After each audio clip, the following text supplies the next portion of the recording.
what are some of the best practices to do to make sure you get your tote empty and make sure you get full drainage? Another good question, Marie. That is probably the biggest, how can we say, time consumer regarding PROCOTE, is making sure the totes are empty, the totes are clean.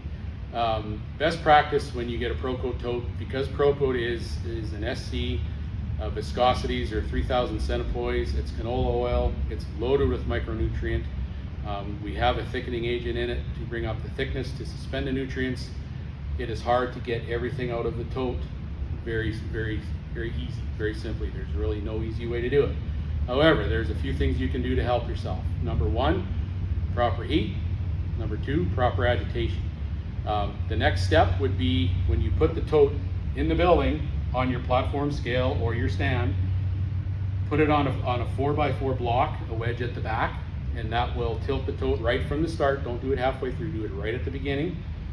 The tote will be on about a 4-inch slope, and it'll just kind of keep any of the heavier sediments, just the heavier product, it'll just slowly keep it flowing to the outlet valve, so that when the pump is pumping, it'll start pulling that thicker stuff out all the time. Talking about year end and cutoffs, you want to make sure that you get out every inch of PROCOTE you can. Through those steps, heat, agitation, and tilting.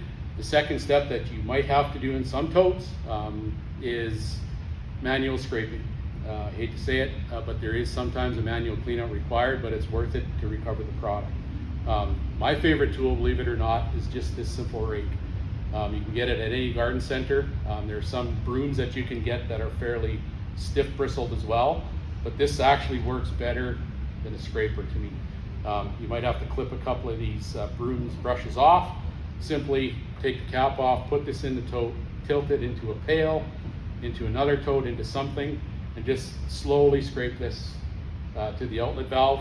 Sometimes you can scrape it all to the end and then walk away from it for a couple hours, let it drain, come back, either do it once more, or you might not have to do it again, and the tote should be drained. So when I look for a drained tote, it's not going to be perfectly clean and white, is it? It's still going to have traces of PROCOTE on the walls, but we just want to make sure we get everything we can out of that tote, right? Correct. Yeah, you're never going to get the tote 100% clean.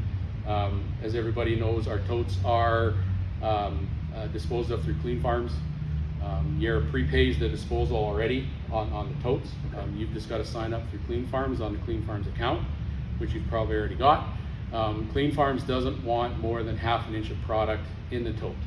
Otherwise, it takes a little bit more work on their side to clean them, and that's not part of the program. So do your best. It's worth recovering all the product you can. The totes will never be clear, see-through again. You just want all the flowable product out, and you can do it by following those steps. Good to know. Thanks, Ray.